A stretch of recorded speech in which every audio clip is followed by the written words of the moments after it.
Tell the truth, Monday, our players fought. I told you after the game, I felt bad for them. Outstanding defensive effort again. To hold them to 16 points and good offense. And especially we held them to have their rushing yards, have their total yards. Damone Clark and Micah Baskerville is playing their best ball, which is very good to see. Bright spot, Savion Jones got a couple of reps in there, looked very, very good. Man, I was so happy to see him play very well. On offense, same old stuff. Got to tell the truth. I watched the film this morning with the coaches. We got to put our players in better positions. We got to call better players. We got to execute. It's the same old story. But hey, I'm not going to back off of that. And some of our players were frustrated after the game. I don't blame them. I mean, they're fighting, and we got to take the responsibility, and I'm accountable for that, to put them in better position, make plays. Special teams, we should have been ready for that field goal fake. We're not. So we got some work to do. We're -3 in the turnover battle, which is very costly, as you guys know. We pride ourselves in winning the turnover battle. Red zone touchdowns, we got to score. Explosive plays, we got to beat contested plays. We got to be able to make them or be more creative to get our guys open. Bright spot on offense, as you go, guys know, Ty Davis is running the ball well, and so is Jack Best catching that football. All right, on to ULM. First of all, I haven't watched a whole lot of ULM this morning because I've been trying to fix LSU, but we're going to respect every opponent and get ready to play those guys. I'm glad the game's at 8 o'clock. Our Tigers fans get to get ready, and I get to go watch my son's last game. It's Cody's last game at McNeese, and it's senior day, and parents get to walk him on the field, so I'm very, very thankful to God that I'm able to do that and come back and coach our team. Any questions?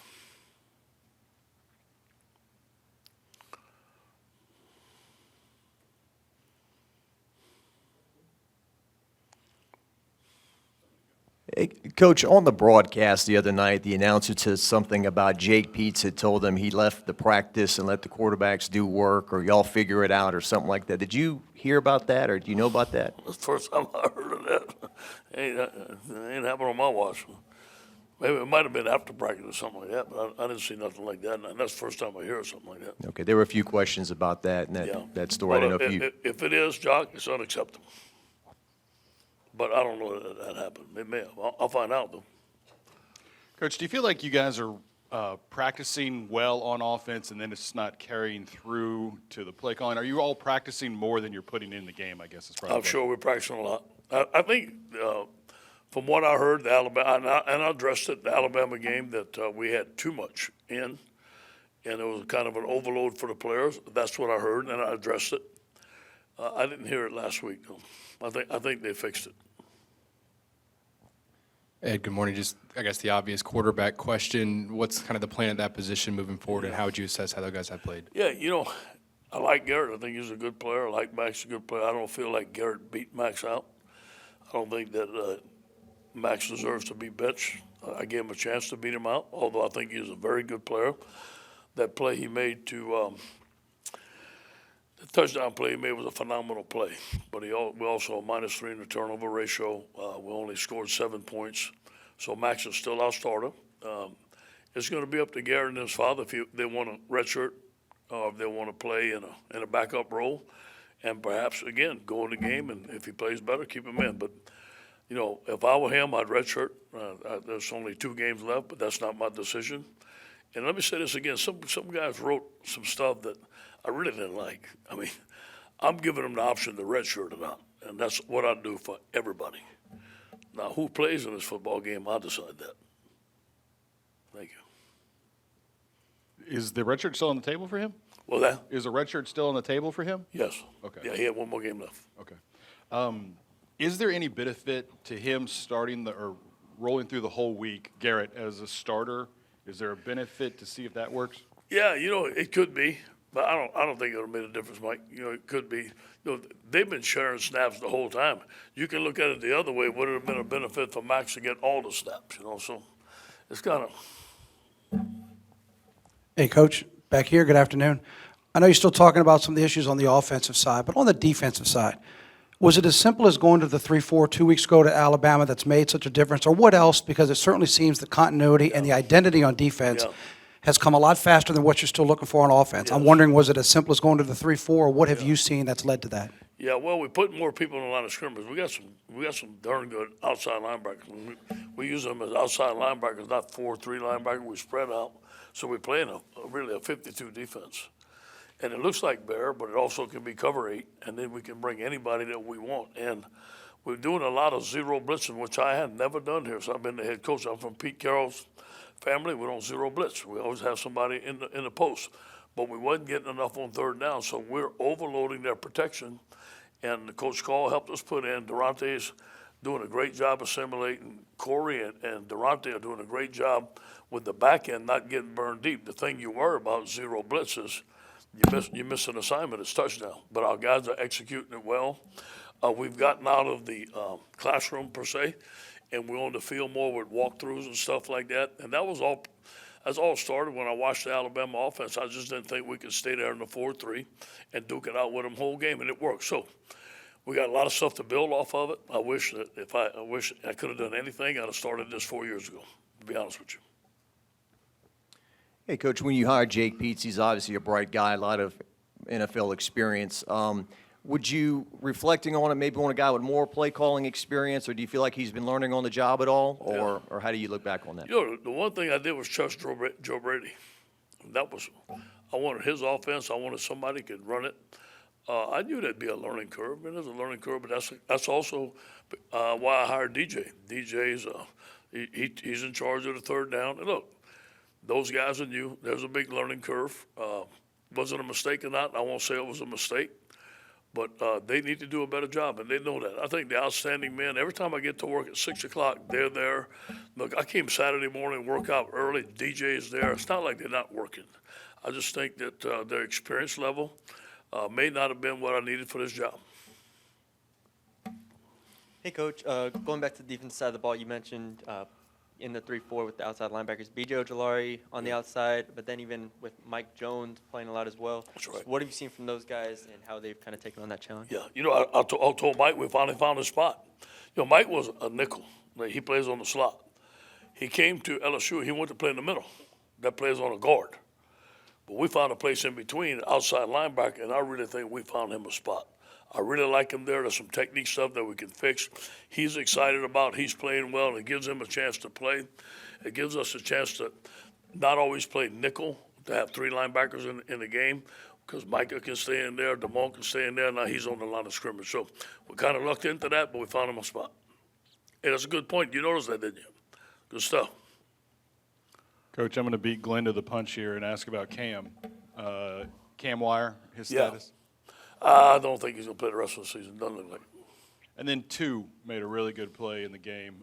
McLaughlin coming around and getting the ball. I guess if you just could speak to his future, and you getting a chance to see some guys, you know, that weren't slated to play this year, but that are stepping up and maybe getting a jump start on their careers. I think Dwight's going to be one of the outstanding corners at LSU.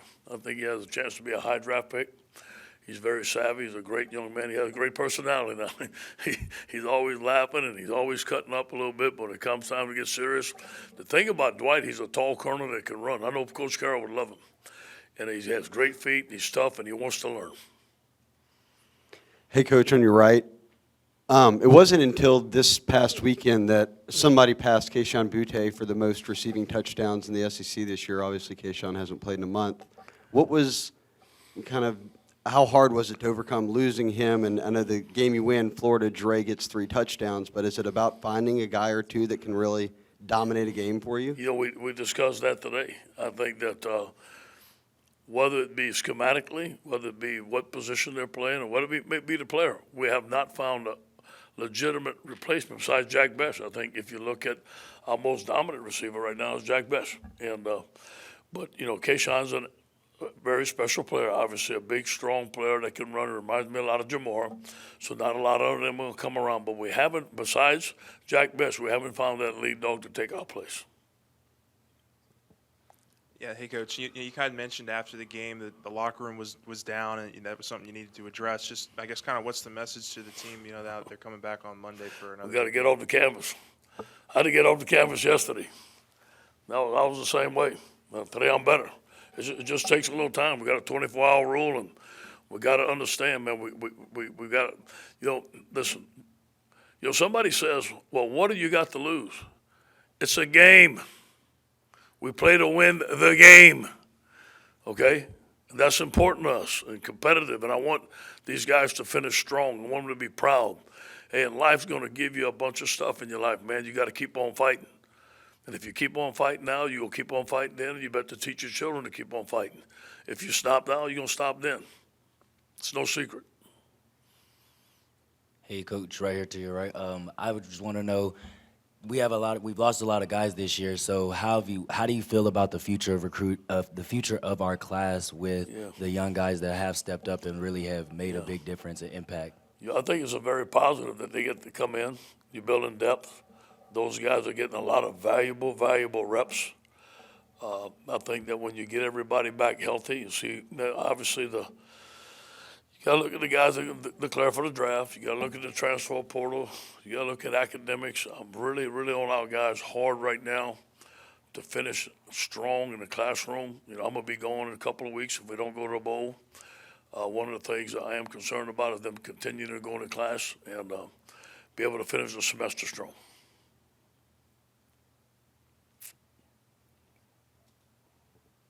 Hey, Coach, it seems like you've had Trey Palmer back there returning punts and getting good, valuable, field position.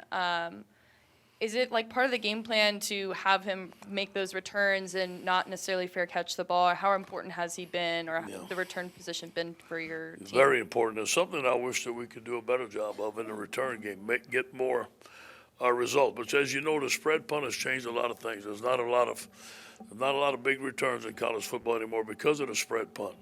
And there's not a lot of blocks because of the spread punt. But Trey has done a good job for us. He has gained some valuable yards for us. And I think that we've changed some things on our return game, changed some techniques that could give him some room.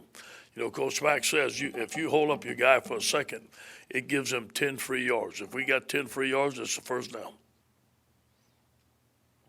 Coach, do you feel Durante Jones has really grown into the job, and do you think he's got a future as a DC somewhere else? I'm proud of him. I'm really proud of him. Look, when I went during the opening, I said, we're doing this. You know what he said? 2 words. Yes, sir. And put it in. Didn't blink. And he's calling them. He's got a feel for it. And listen, to call zero blitz, man, you know what I mean? You got to have some, And he's doing it. He's not blinking. I guess kind of a follow-up to that, you mentioned back at the open date installing all those blitzers. There was a story relayed on the broadcast that an analyst came up at 6 o'clock on Friday night and had this new blitz. Was it just kind of a full team effort to sort of find those things and install that, or where did it really originate, all those ideas? Well, we're looking at, I told the guys we got to change. Going into Alabama, we have to change. And I was looking at the front because that's my expertise. And we weren't stopping the run. It's hard to stop the run in 4-3. It really is. You got to just do different things or have Cortez Kennedy and Russell Maryland, and we don't have them yet, okay? But I knew some defenses that we could put in that would be better against the run and give them they have to change their blocking schemes. So while I was doing that, other people were researching that. And Coach Call came up to me, and it was a Friday morning. It was during the open date, and he says, Coach, I've got these blitzes. I know they're going to get home, but it got to be zero. I said, run them. So we came in that weekend, and we put them in, and we ran them all week, and they've been working for us. I guess we should probably talk about Ed and Austin and Liam, the guys that have made it through the season. We talk about their replacements a lot. What about the durability that those guys have shown this year? Yeah. I think Liam had 2 sprained ankles last week. It's kind of hard to walk on that, but he was practicing by Tuesday. Big Austin, every day there might be something wrong with him, but I think he's played more games now than anybody here. Ed Ingram had to miss the last game because of a concussion, but you know what? We're stretched as a unit. The O-line and D-line there, I guess, was the first one cheering him on, Ed Ingram. Those 3 are like brothers, so I'm very, very proud of those guys. They came back. The season didn't turn out like they wanted to, but you know what? They're still fighting. That says a lot. You mentioned academics and your departure in a couple of weeks. It made me think of recruiting. And, I'm sure every coach in the country will be trying to become coach, when that window opens or however it opens. I guess, what efforts are you doing there to try to ensure that, this class can stay in as tact as possible? And I saw the guys tweet, last week that they were all still solid, et cetera. But, I mean, if you could kind of give me your take on where recruiting is now. Yeah, we do the same thing. We have a call sheet. I call my players, one call a week. Austin is having his personnel people text him all the time, just like we do. Saturday morning, we had a great call morning. We called all the guys, and everyone I've told that LSU is the place for them. I still believe it's the place for them, even though they're not committed. All the guys that we recruited, I told them the same story. They know it's true. What they do after I leave, that's up to them. But I do think it's going to be in good hands. Austin's in there. I'm assuming there'll be some coaches that'll stay. Hopefully they take the lead, which I'm sure they will. And hopefully get a coach in place right away so we can start recruiting. Coach, Terry Bowden's been around for quite some time now, the UL Monroe coach. Yeah. Have you gone up against him in the past at any time? Yeah, I know him. Obviously I went up against his daddy, Florida State and Miami, and I got to see him the other day. He looks good. He's older than me. He looks good. He's a good man. Pete Jenkins worked for him. I had a lot of good things to say about him.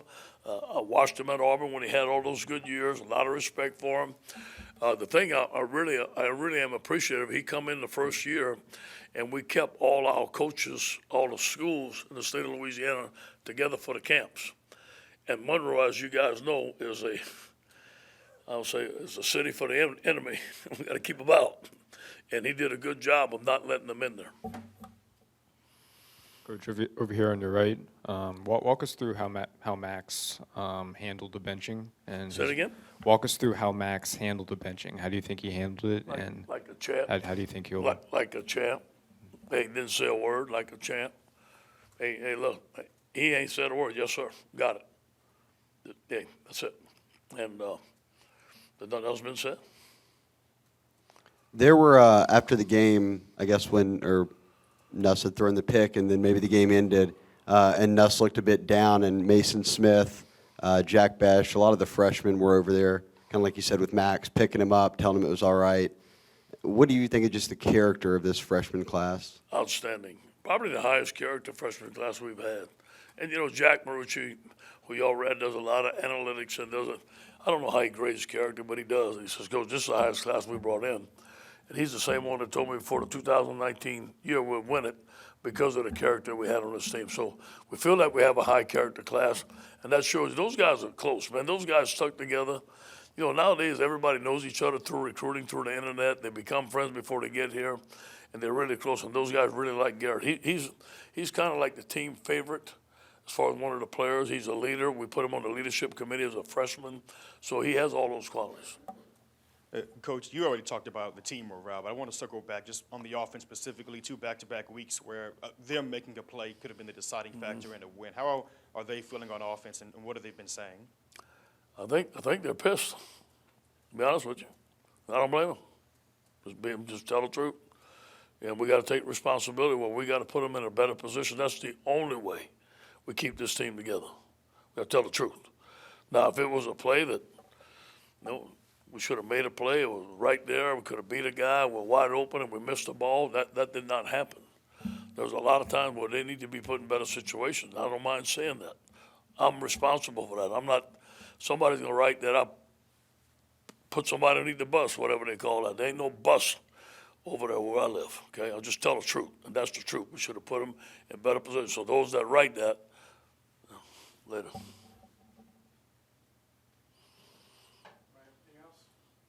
You can say that when you're a lame duck coach.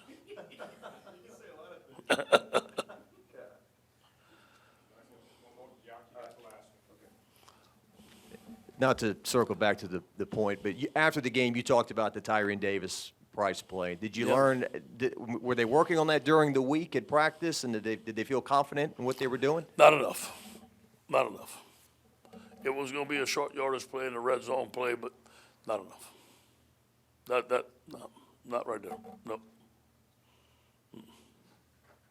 Thank you guys. Have a good day.